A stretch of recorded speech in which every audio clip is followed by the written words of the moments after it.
Ready? Well, thank you for being here. I want to thank the folks standing behind me, especially Councilwoman Bilodeau, who is here with me, our sports director, Brian Gallagher, marketing, arts and culture, our whole team here at City Hall. Look, you have all seen the reports, read the reports that the WNBA is essentially telling a group of investors who are ready to purchase the Sun, have them play right here at the People's Bank Arena, we are going to block that deal. You've seen the reports, and we are saying that it is time to fight back. It's ridiculous. Look, for the WNBA to say essentially to Connecticut, no matter what you do, you can't have a team in Connecticut. We are going to block a deal to allow you to keep a team in Connecticut, have them play here in Hartford. And by the way, we want you to sell the team to us for $250 million, which is $75 million less than the offer that is being talked about, to pay the current owners, which is a tribe of Native Americans, $75 million less than the market value of this team, is ridiculous behavior from the league. And it's ridiculous because long before anybody was talking about Caitlin Clark, long before anybody was talking about multi-million-dollar deals, look, half the WNBA cut their teeth on the hardwood right behind me, playing either for or against the most storied basketball team in all of women's basketball, the UConn Huskies. And this is how the league shows their appreciation for that history, by saying to Connecticut, you don't get to have a team anymore. So I'm calling on Connecticut residents to fight back. It is time to fight back, to flood the league offices with calls. Hit them up on social media, tag them at the WNBA, call them at the number right here listed below, and tell them to not steal the team from Connecticut. And I'll tell you, I tried to express my displeasure. I tried to call the WNBA. I looked for a number. They've taken down their contact me page. The best we could find is an AI-operated line. I guess the WNBA doesn't want to hear from their fans anymore, but let's call them and leave enough voice messages until they respond, until they're forced to respond to the fans and to the people of this state, because we deserve a team. And this speaks to values. I mean, look, first of all, in a prior life, I was an attorney. I was the deputy commissioner for the Department of Consumer Protection. This seems like clearly anti-competitive behavior by the league, and somebody should look into that. And in 2025, for a league to say to a tribe of Native Americans who own this team, we're going to cheat you out of $75 million in the process, speaks to the values of the league. A league that is willing to put TV deals above the history of the game, a league that's willing to cheat a Native American tribe out of $75 million in the process, seems like a league that's lost its way. And it's time for us in Connecticut to remind them what the value of women's basketball is to the state and to this league. And they should remember the history of women's basketball here in the state of Connecticut. I get it. We may not be the biggest media market. We're not Boston or New York, but we're also tired of being pushed around and bullied by bigger cities.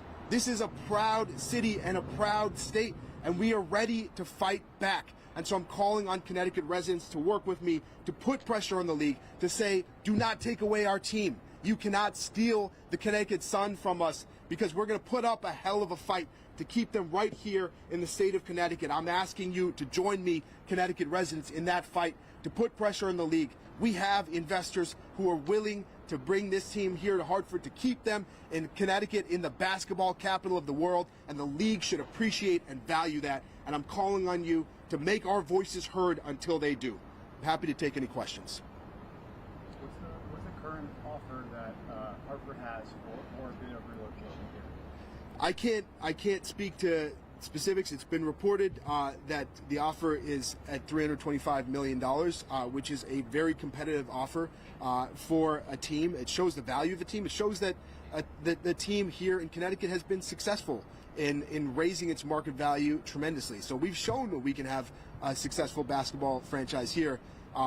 Obviously, I can't speak to the specifics of the deal, but what we all have seen reported is that the WNBA is saying, regardless of the deal, we are going to work to block it. That we are not going to let a team stay here in Connecticut. And I'm just here to say it's time to fight back. You'd say that deal has a practice facility part of it? Boston, that was one of their pitches? Yeah, we've had extensive conversations about a practice facility right here in our downtown, and that gives the women's basketball players that urban feel that they want. I would love for a player of the Sun to be able to live here in our downtown, to be able to practice in our downtown, to walk to games if they want, right across Pratt Street, this beautiful street in the heart of our downtown. Look, we want to make this a capital for women's basketball and have this be Suns Town here in the city of Hartford, and we've talked about all of those details in length, but none of it matters if the league is willing to...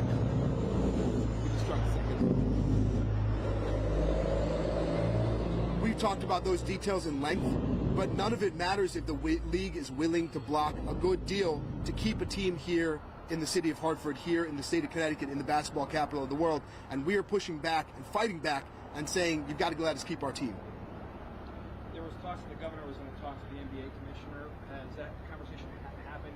What came to those discussions as the city had any conversations with the NBA or WNBA? Yeah, I can't have, I can't speak to the specifics of that. I think that meeting is yet to happen, but is scheduled.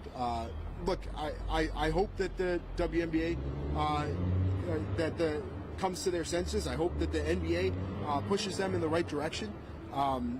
But we have tried our best to have direct communications with the WNBA. The best we can have is this AI-generated operator here. But we're going to put pressure on them until they are forced to answer to us directly, because we deserve to keep this team in Connecticut. They should be playing right here at the People's Bank Arena and continue to grow for decades to come. What are the conversations between your office and the Mohegan Tribe look like right now on this deal? The conversations around this team are happening directly with the investors and the Mohegan Tribe, and you know, we've been updated by both parties on the things that they can speak to publicly. But what we know is that the biggest obstacle right now is that the league, regardless of the financial details of this deal, has indicated that they won't allow this deal to go through, that they would insert themselves in a blatantly anti-competitive way to block this deal from happening. And that is the core of the problem. We need to put pressure on the league.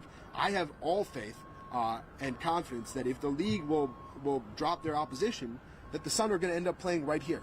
And so the key obstacle right now to keeping this team in Connecticut and to have them play right here at the People's Bank Arena is the league themselves. Has there been any discussions of possible legal challenges to any of this? Well, look, I hope it's being looked into. I think, from my experience, it sounds like a blatantly anti-competitive move on the part of the league. Obviously, they haven't actually blocked a deal yet, but if that happens, I hope that there are legal challenges. What would you say to somebody that was saying, you know, Hartford isn't as viable as a market as somewhere like Boston or Houston or something like that? Well, look, the team has grown exponentially in value in Connecticut, in eastern Connecticut, in an arena of about 9,000 people. Hartford is a bigger media market.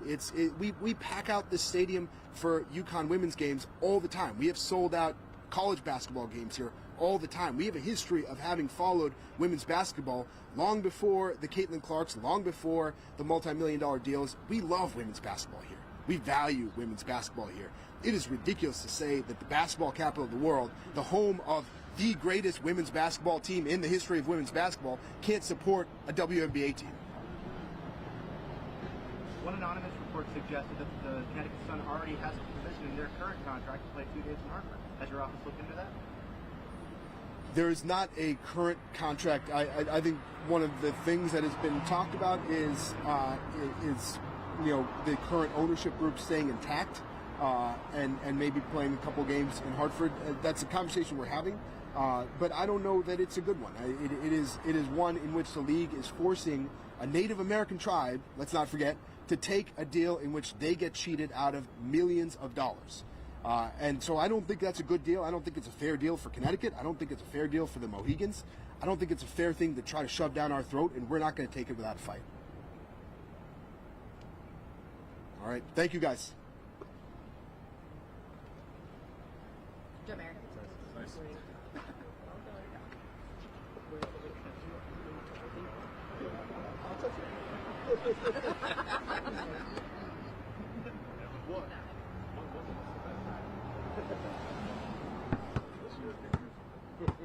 Yeah, we should get it. We got to invest in some pumps. What's the number? 855-438-0684.